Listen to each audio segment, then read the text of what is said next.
It's time now for another panelist. I guess it's a matter of left versus right, and each respective side will tell us what's right and what's wrong in terms of the issues out there. First of all, we're happy to welcome back the progressive strategist and host of The Good Fight, Ben Wikler, who joins us there from Washington, D.C., and also in the nation's capital, the Republican strategist and the president of the eponymously named Phillip, Stutts and Company.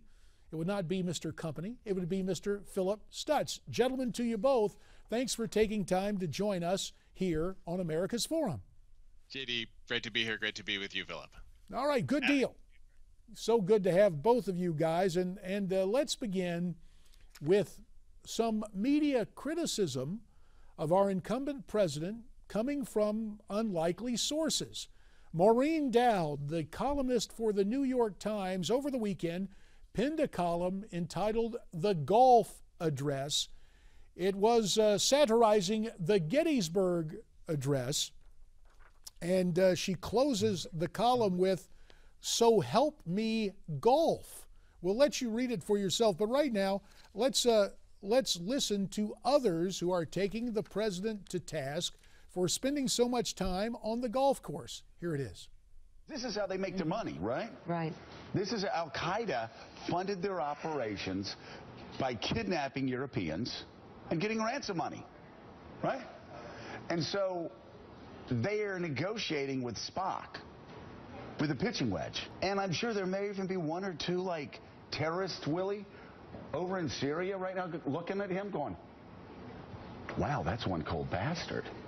I mean, like, he goes golfing on Martha's Vineyard. And by the way, people might be watching going, are you criticizing the president or not? I don't know what I'm doing. I saw that President Obama played the 8th round of golf of his vacation today. I mean, he's played so much golf, I guess he's getting pretty good. But he's still not quite up to pro level yet. Hey, over the weekend, President Obama, you know that President Obama played golf with Tiger Woods, and Tiger said the president was a very good golfer for a guy who only plays 5 days a week, you know, so that's pretty good. Actually, you know what the president's handicap is? Anybody know? Doesn't understand economics. That's the handicap. But other than that, it's fun. If the president weren't so busy playing golf or pool, he would know the integration has been happening. The Border Patrol, game wardens, we've got all these people that are being added to the border. The last few weekends when I've been down there, they are making a big difference. They're helping supplement what he won't do. But I understand golf takes a lot of time. So, gentlemen, as we see that, now people could look and they could say, no, well, okay, Joe Scarborough used to be a Republican member of Congress. Comics like Jimmy Fallon and Jay Leno, of course, whoever's president, they're going to use them in the monologue. And again, there's Louis Gohmert, another Republican member of Congress. But Phillip, to you first, the real story is Maureen Dowd with her column.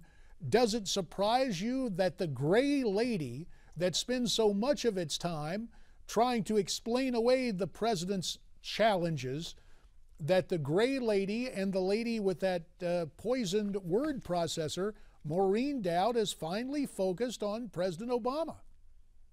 You know, JD, it really doesn't surprise me. I mean, look, I don't think there's any disagreement here. The president, whether it be lazy or not have any kind of foreign policy framework for his administration, has been dithering and playing golf, and the optics from a political standpoint are horrible. It sets a horrible example across the world, frankly. But, you know, we saw this also with President Bush, where the conservative media really came on to him in the last few years of his administration over earmarks, excessive spending, the chaos in Iraq at the time. We saw this when you were serving also with President Clinton during Monica in the last few years when Democrats came out and went after the president. So it seems to be a little bit of a pattern of fatigue among the pundits, but the president surely has not helped himself in this situation. So now, okay, so it sounds like Phillip is blaming this on the 6-year itch, the rhythm and rhyme of politics. And while I think that's certainly true, to a certain degree, Ben, is it just institutional and temporal in terms of the 6-year itch? Well, I would say, Philip, I'm surprised to find myself nodding in agreement with some of the things you're saying. But I would say with Maureen Dowd specifically, if she's not writing nasty things about you, it probably means that you're not in the news. That is her job. That's her MO. It's what she loves to do. And for people that love her, that's what they love to see in her columns. I would say that Maureen Dowd not attacking the president at this point, 6 years in, would be kind of a curious thing. The important question is whether President Obama still has the support of his core base of supporters. And if you look at the polls, he has 86% approval among Democrats. That's similar to what President Bush had among Republicans at this point in his presidency. And in a polarized nation like the United States at this point, that's kind of what you'd expect. As people get to know who a president is and what that president stands for, that those who agree with the president will stand strong and those who disagree definitely won't. Well, Philip, okay, we can all accept that notion. And yeah, a supermajority of Democrats may agree with the Democratic chief executive, but will all those Democrats show up and vote in a midterm, Philip? No, it's going to be a bloodbath no matter what you read on the Democrat side. And I want to be clear, the president deserves this criticism. I'm not saying this is what happens in every administration. I'm saying this is a pattern with the media in every administration.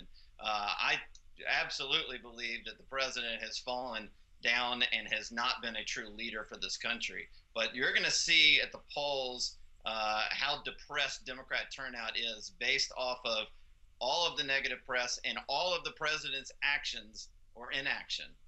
And speaking of actions or inactions, Ben, let's get to it. Still a lot of concern that this president, maybe around Labor Day, is going to try to issue an executive order granting amnesty. I don't think it's constitutional. He may move ahead with it. If the president does so, does that add even more difficulties for his party in the midterms?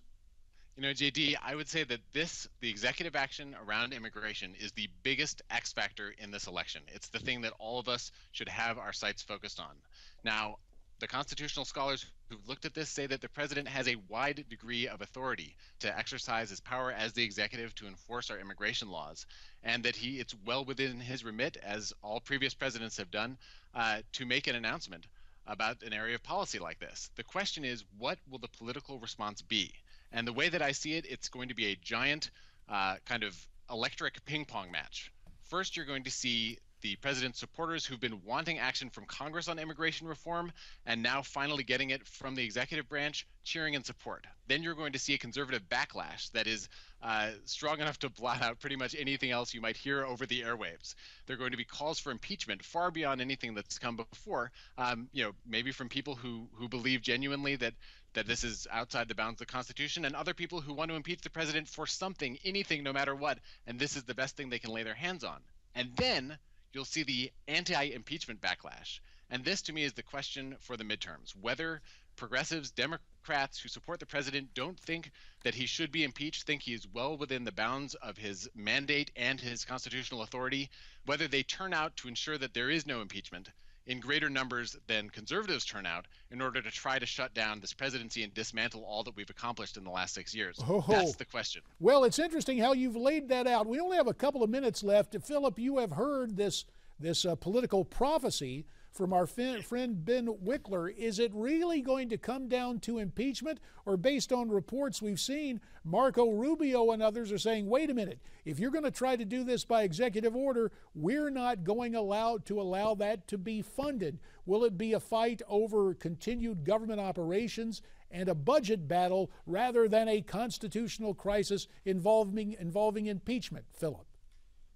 Look, the impeachment argument that's being made is one of the dumbest I've ever heard. The Republicans are not going to be calling for impeachment. Maybe some people on the fringe will. There will be no impeachment calls. That's just ridiculous. I do agree that there will be a process. The process is if obviously the president has come out and pulled this and he wants to do it, and if he does take this action, what is the repercussion? It's going to fire up the Republican base. And do moderate voters see this as an overreach of presidential powers and vote in November to push the Republicans in the majority in the Senate? Well, 30 seconds. We'll let you take the final 30 seconds. Ben, you get the last word, sir. Sure. So we already know a majority of Tea Party supporters do think the president should be impeached. There will be calls for impeachment, whether or not John Boehner gets behind it or Mitch McConnell does. If the alternative is another shutdown, then that's another risk of a giant political backlash against the Republicans. I think this is actually a tough hand that we're looking at going into the fall, just because of Republican response to the president doing what he was elected to do. Thanks, All JD. right. Thanks, Phillip. Ben, we appreciate that. And from the logo of your slingshot to Phillip with that erudite library behind him, we thank you both for your time. We hope to have you back real soon on America's Forum. And America's Forum continues right after this.